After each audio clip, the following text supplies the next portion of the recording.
They dragged me out of my sister's wedding like I was a stranger trespassing in her perfect world. Glittering chandeliers, golden roses, and hundreds of guests stared as Madison screamed, "You're not family anymore!" Security shoved me past the marble doors, and the crowd erupted in cruel laughter. Phones rose in the air, live streams capturing every second of my humiliation. To them, I was nothing but a burden, an embarrassment too ugly for their fairy tale night. But what no one in that room knew was that their celebration was standing on foundations I quietly built, and their smirks would soon collapse. I grew up in a house where my name was never spoken with pride. From the very beginning, my parents seemed to have already decided who the star of the Carter family would be, and it was never me. Madison, my younger sister, was their golden child. She had a piano at 5, ballet lessons at 7, and a ticket to study abroad by the time she was 15. Every family photo, every dinner conversation, every proud announcement at church or neighborhood gathering circled back to her. Me? I learned to survive in the shadows. I got my first job bussing tables at 12, stashing away crumpled bills so I could buy secondhand books for school. No one asked how my grades were, or if I had eaten, or why I came home so late every night. I was invisible by design, and in that invisibility, a bitter seed grew. I will never forget my 16th birthday. Madison had a modeling photo shoot scheduled that very same day. My parents insisted we all go, told me, "It's important. We can't miss this opportunity for her portfolio." So I stayed home alone. A tiny cake sat on the counter, half frozen because no one remembered to thaw it. I lit the candles myself, whispering a wish I didn't dare say aloud. When I blew them out, the silence was deafening. No cheers, no hugs.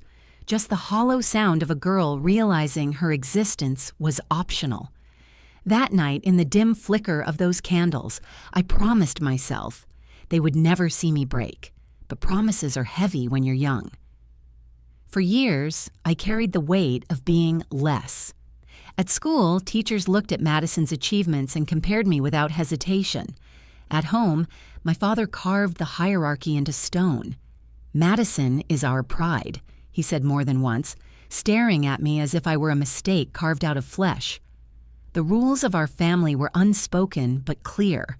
Madison shines, Evelyn supports. I tried to rebel once. At 22, I scraped every dollar I had from waiting tables and tutoring, and I opened a small shop selling handmade jewelry. It wasn't glamorous, but it was mine. For the first time, I felt the rush of ownership, of being seen, until my father walked in. He didn't even look around. He just stood at the door, his voice cutting through me like glass. "You were born to fail, Evelyn. Stop wasting our name."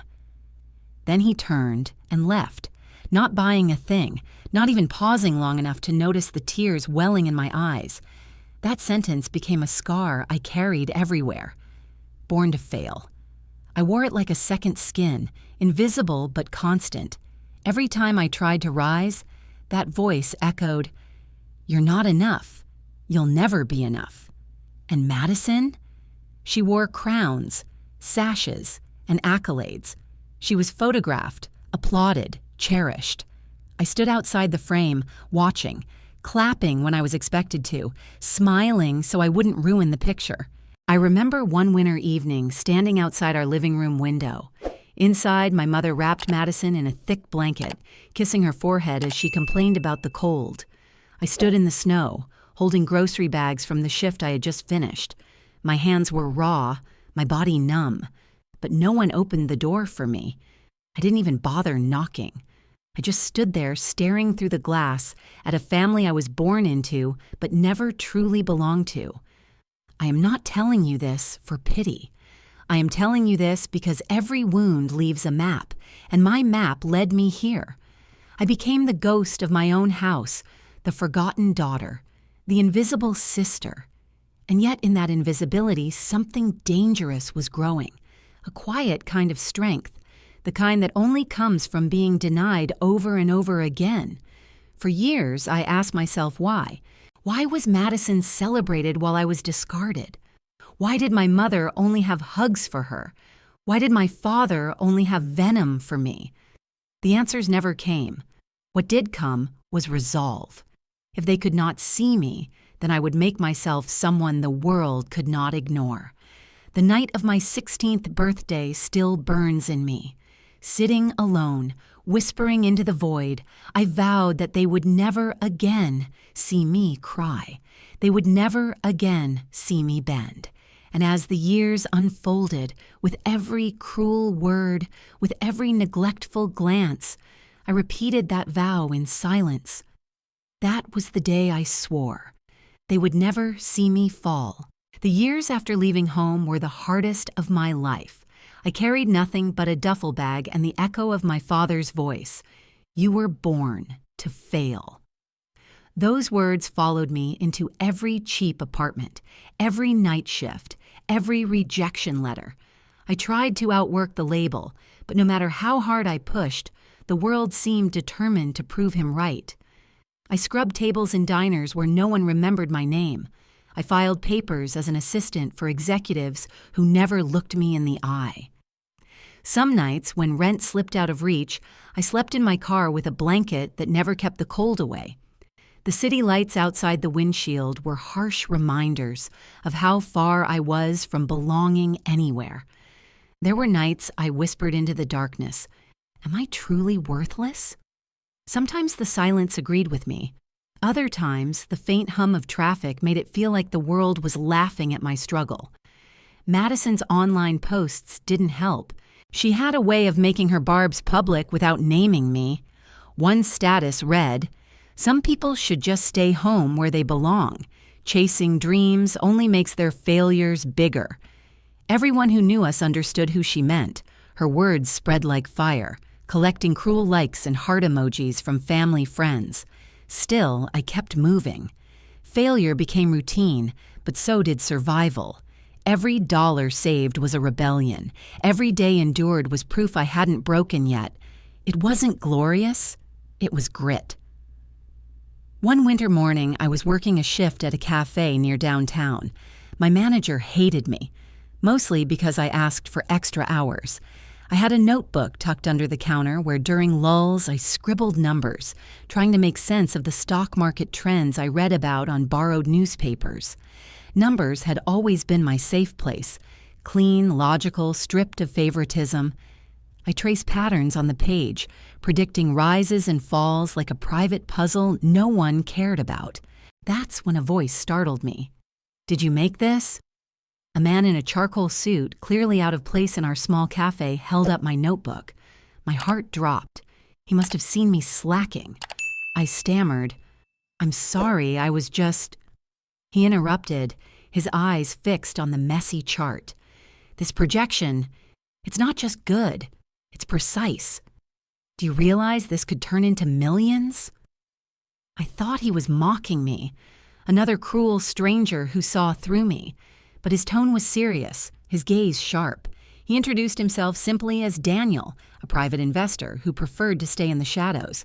"I've seen hundreds of analysts with expensive degrees, and they can't read patterns like this." "You're self-taught?" I nodded, embarrassed. I like numbers. They make sense when people don't." He smiled, almost amused. "Then maybe it's time the world learns to make sense of you." That was the first spark. He asked to meet me after my shift, and though I hesitated, something inside urged me forward. We sat at a corner table, coffee growing cold as he questioned me about markets, trends, and industries. I answered clumsily at first, but the more I spoke, the more his eyes lit up. He wasn't humoring me. He was listening, really listening, in a way my family never had. Daniel became my mentor. He gave me books thicker than my arm, spreadsheets that looked like mazes, and long nights of explanation that felt like boot camps. I devoured it all, not because I wanted to impress him, but because for the first time I felt like my mind was a gift, not a curse. Numbers opened into patterns, patterns into strategies. I began predicting movements in tech startups before they even launched. One evening, after I confidently outlined a rising fintech company that few people were paying attention to, Daniel leaned back in his chair, studying me. "You don't realize what you're holding, Evelyn. What, if you want, you can be the person no one dares to ignore, even your family." The words struck deeper than I wanted to admit. I had told myself I didn't care what they thought, but his promise lit a fire. To become someone they couldn't dismiss, to rewrite the script of my existence, it was intoxicating. I went home that night and stared at my reflection in the cracked mirror above the sink. For the first time, I didn't just see the failure they named me. I saw possibility, fragile, but real. I whispered to my own reflection, "They won't recognize me when I return." What I didn't know then was that Daniel's guidance would be the first step into a world far beyond my imagination. A world where power moved silently and where I would learn to master silence better than anyone. Walking into my first pitch event felt like walking into enemy territory. The room buzzed with young entrepreneurs in sharp suits, their voices loud and confident. I sat quietly in the back, clutching my notebook, feeling the weight of every stare. To them, I was just another middle-aged woman who didn't belong, too old, too plain, too out of place. A man whispered just loud enough for me to hear. She probably wandered in by mistake. But when it was my turn to speak, the room shifted. I laid out a vision for a fintech platform that would change how small businesses managed cash flow. My voice trembled at first, but then the numbers took over, and numbers never betrayed me. Charts, patterns, projections, I connected them like a symphony. By the time I finished, the room was silent. No whispers, no smirks, only the kind of silence that follows when people realize they underestimated you. A week later, the startup I had backed closed its first funding round. My contribution wasn't flashy, but my strategy was flawless. Within months, the company's valuation tripled. Articles praised the mystery investor who had spotted potential, where others had scoffed, but my name was never mentioned. That anonymity suited me. Let Madison bask in the public spotlight. I was building something stronger in the shadows. The more rooms I entered, the more I learned how the world truly worked. Doors didn't open for talent alone. They opened for alliances, for whispers in back rooms, for the ability to see 3 moves ahead. I studied people the way I studied numbers, watching for patterns of power.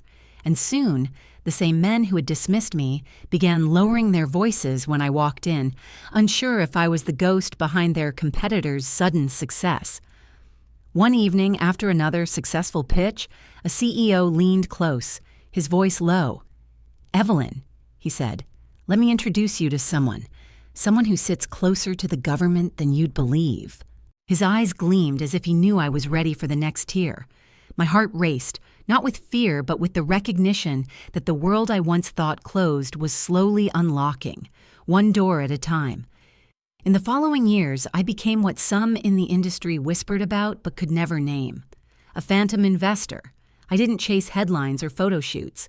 I signed under shell companies, guided startups from behind the curtain, and quietly watched as 5 of them climbed into the top 100 fastest-growing companies in the country. When founders thanked me, I told them to thank themselves. My anonymity was my greatest armor. Power, I learned, wasn't just about money. It was about networks. I cultivated relationships with CEOs who trusted me, journalists who owed me favors, and even politicians who saw in me a strategist worth listening to. The same girl who had once stood outside her family's window was now shaping conversations that reached the highest levels of influence. Yet still, my family had no idea. To them, I was probably working some dead-end job, invisible as always. For all the boardrooms and contracts, there was one moment that broke me in a different way. The day I bought my first apartment. It wasn't grand, just a modest space with peeling paint and a view of the city skyline. But it was mine. I closed the door, sat on the floor surrounded by cardboard boxes, and cried harder than I had in years. Not because I felt triumphant, but because for the first time I had a home that no one could take from me. The tears were cleansing, a reminder that survival had given way to stability. I built more than wealth. I built a shield. A charitable foundation under a false name began funding education for girls who had been told they weren't enough. Each grant was, in a way, a letter to my younger self. You are not worthless. You are not invisible. And then came the irony. Word reached me through financial reports that one of my companies, a luxury events firm I had invested in years earlier, had secured a lucrative contract. The client? A Carter wedding. Madison's wedding. The same family who had erased me was now celebrating on the foundation of my money, my vision, my success. They didn't know, of course. To them, I was still Evelyn, the failure. But as I stared at the glossy announcement plastered across social media, I couldn't help but smile. They thought they were building a fairy tale on their own. They had no idea that the ground beneath their crystal chandeliers and silk curtains was mine. And when the time came, they would discover that ghosts don't just haunt, they reshape the story. I told myself I wouldn't go, that I didn't owe them a single appearance. But invitations have a way of being demands when they come from family, and Madison's wedding was announced like a royal decree. A ceremony in the city's grandest ballroom, streamed live on TikTok and Instagram, sponsored by the very firm I had secretly backed. If I refused to show up, it would be another story for them to twist. Evelyn couldn't even face her own sister's success. So I went. The ballroom shimmered in excess. Crystal chandeliers cast prisms across gold-trimmed tables. Rows of influencers and executives sat with their phones poised, eager to broadcast every glittering second. The entire evening was designed for spectacle, not intimacy. Madison stood at the center, radiant in her designer gown, glowing with the smug confidence of someone who believed the world revolved around her. When her eyes landed on me, slipping quietly through the crowd, her smile faltered, then sharpened into something cruel. I felt it in my bones. They had prepared something for me. My parents lingered near her, whispering, their glances darting toward me like daggers. The pit in my stomach deepened. This wasn't just a wedding. It was a stage, and I was about to be their punchline. The ceremony began with an over-the-top entrance. Madison carried down the aisle as though she were royalty. Speeches followed, dripping with rehearsed affection and self-congratulation. And then came the moment of introduction for sponsors and contributors. The MC, dressed in a glittering suit, held the microphone and smiled too wide. He read the list of names with dramatic flair, each announcement met with applause. Then suddenly his eyes darted down at the card in his hand, his voice catching. And here we acknowledge the one who rescued the event company behind this extraordinary night. His sentence trailed into stunned silence. My heart lurched. That line wasn't meant to be said aloud. His face flushed, realizing too late. Before he could continue, Madison's groom rushed forward, whispering furiously into his ear. The MC fumbled, laughed nervously, and skipped to the next sponsor as though nothing had happened. But it was too late. A few heads turned toward me, suspicion flickering in their eyes. The tension broke minutes later. Madison, seizing the moment, stepped to the microphone with a smile that didn't reach her eyes. "Tonight," she said sweetly, "is about family, love, and loyalty. But not everyone understands those words. Some people in this very room think they can just show up, uninvited, after abandoning us years ago." Her gaze locked on me, voice sharpening like a blade. "You don't belong here, Evelyn. You never did." A murmur rippled through the crowd, phones lifted higher, the cameras zoomed in. She raised her hand, signaling the security team. "You're not family anymore." The words echoed through the ballroom like a verdict. The guards moved quickly, gripping my arms as though I were a trespasser instead of her sister. The laughter that followed was louder than the music, crueler than any insult I had ever endured. Some guests gasped, others cheered, and all the while the live stream captured every humiliating second. Hashtags sprouted instantly. Not family, our wedding drama. I didn't struggle. I didn't speak. I simply let them lead me toward the grand doors, my heels clicking against marble like a funeral drum. My silence was not surrender. It was defiance. I kept my eyes steady, my chin high. If they wanted me to cry, to plead, they would be disappointed. As the door swung open and the night air rushed in, my phone buzzed in my clutch. I glanced down, expecting another cruel message, but instead found a single text from an unknown number. "Don't leave. We are here for you." My heart stuttered. I looked back into the ballroom one last time. Among the sea of smirks and glares, I caught the gaze of a man in the front row. Someone powerful, someone I knew from the world that existed far beyond my family's reach. His expression was not of mockery, but of warning, of promise. They thought they had humiliated me for the last time. They had no idea the stage they built was about to collapse beneath them. The guards hadn't yet pushed me fully through the door when a voice boomed from the center of the ballroom.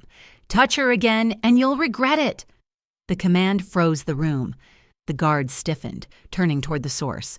It was Gregory Hale, the CEO of one of the largest fintech firms in the country, a man whose mere presence shifted markets. He rose from his seat, his eyes locked not on Madison but on me. "That woman," he said, his voice carrying over the stunned crowd, "is the reason my company exists today." Whispers exploded. Cameras swung. Live stream comments began flooding in, confusion turning into curiosity. Another guest stood, Marisol Vega, a media mogul known for her ruthless standards. She lifted her glass. "She's the one who backed my network when every other investor slammed the door in my face. Without her, you wouldn't even be watching this event tonight." A ripple moved through the guests as one by one, powerful figures rose from their seats. A tech founder, a senator's aide, a venture capitalist. Each revealed the same truth. Evelyn Carter, the woman humiliated and dragged by security, was the ghost investor who had lifted their empires from the dirt. The crowd gasped in waves, disbelief transforming into awe. Phones that had been recording my shame now swung to capture every word of revelation. The live stream that had mocked me just minutes earlier surged with a new tide. Respect Evelyn, power in silence, not a failure. Madison's face drained of color. "That's impossible," she stammered, clutching her bouquet as if it might shield her from the truth unraveling before her. But the final blow came from the least expected place. A representative from the event company stepped forward, his voice calm. "This venue, the very hall you're celebrating in, was secured through a fund whose largest shareholder is none other than Evelyn Carter." His gaze slid to Madison. "You staged her downfall in a palace she owns." The ballroom erupted. Gasps, laughter, murmurs of disbelief. Some guests clapped in shock, others shook their heads at Madison's arrogance. The irony was too delicious for the internet to ignore. Clips multiplied online, each one replaying the humiliation turned on its head. The discarded sister revealed as the architect of the entire evening. Madison staggered, her eyes darting to our parents, desperate for reassurance. But they stood pale and silent, unable to comprehend the ground crumbling beneath them. The journalists in the room didn't hesitate. Cameras flashed, reporters whispered headlines into their recorders. Within minutes, alerts pinged across news feeds. Bride's sister humiliated at wedding, revealed as multi-millionaire investor. By the time Madison tried to seize back the microphone, her voice was drowned out by the buzz of global attention. I didn't gloat. I didn't need to. I stood where the guards had left me, still near the doorway, calm as stone, while the storm raged around us. For once, silence was my weapon. Every reveal, every headline, every gasp of recognition punished them far more than I ever could. My father's face hardened as though he might shout, but no words came. My mother wrung her hands, eyes darting between me and Madison like she was seeing me for the first time. Madison trembled, clutching her gown. The very stage they built to bury me had become the altar of their humiliation. The shift in the room was complete. Guests who had sneered now looked at me with awe. The same live stream comments that once mocked me now defended me fiercely. She's the real success story. This is Karma live on stage. Never underestimate the quiet ones. I took a breath, steady and controlled, letting the weight of the moment wash over me. For the first time, I wasn't invisible. Not because I had fought to be seen, but because the truth no longer allowed anyone to look away. Madison stumbled down from the platform, her heels scraping against the marble. She reached me, her eyes wide with desperation, mascara smudging as tears streaked her face. She fell to her knees, clutching my hand as if her life depended on it. "Please," she whispered, her voice trembling loud enough for the microphones to catch. "Don't let this ruin me." And in that moment, with the world watching, I realized everything had finally reversed. Madison's voice cracked as she clutched my hand, her sobs echoing through the ballroom microphones. "Please, Evelyn, don't let this destroy me. I didn't mean it. I didn't know." Her words tumbled out, desperate and unconvincing. Behind her, my mother took a shaky step forward, her lips quivering. "We didn't know, Evelyn. We never realized who you had become. Please understand, I cut her off, my voice steady but not cruel. "Exactly, you never cared enough to know." The silence that followed was deafening. Cameras captured every second. But for me, it wasn't about the audience anymore.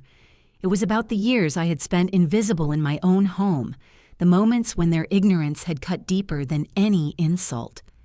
Madison's hands shook against mine, her once perfect manicure chipped and streaked with tears. "You want forgiveness," I said quietly. "But forgiveness isn't a shield against truth. You didn't just miss who I became. You missed who I always was." My father finally spoke, his voice hollow. "You're our daughter. We can fix this. Just come back." I met his gaze, unflinching. I can't come back to a place that never saw me to begin with. The girl who begged for your love, who blew out birthday candles alone, that girl doesn't live there anymore. The crowd seemed to fade.